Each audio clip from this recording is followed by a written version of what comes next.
This is the valve body from the 9G Tronic transmission on Mercedes-Benz. The sensor that is going to be replaced goes under this cover right here. See that transmission up ahead.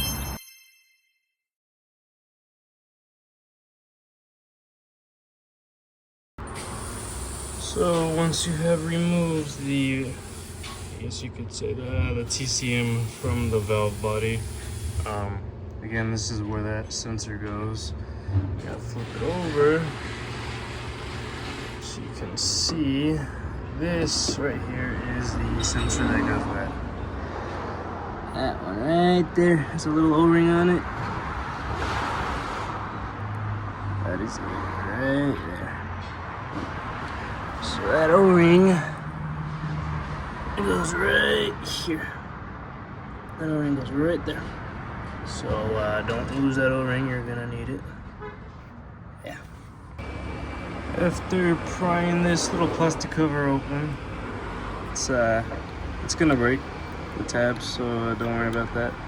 You're gonna see these three, as you say, leads that go to the sensor. You're gonna need to cut those with some pliers. That is what they look like after being cut.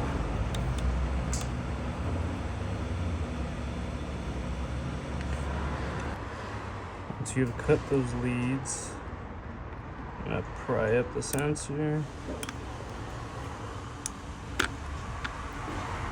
Should come up pretty easy. There you go. That is the old sensor.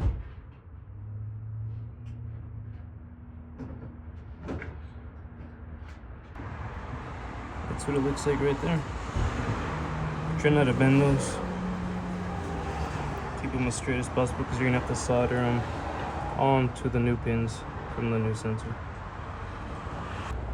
So this right here is the new sensor. See how the markings line up? Plop that right back in there. Oh, shoot, sorry.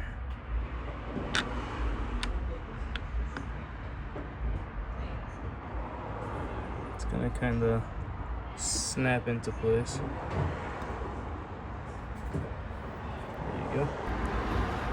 Not the prettiest solder job, but you know, as long as the leads are touching,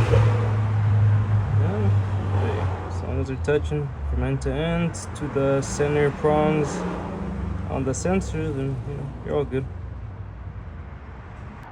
If by any chance you did snap off this cover, right now it's only, you know, barely put on there. What I do with the soldering rod, same rod you used, you know, kind of just melt the plastic here together, just like that, right? Obviously I can't do it with just one hand, but you know, just solder the, kind of melt the plastic together, and then boom, won't move.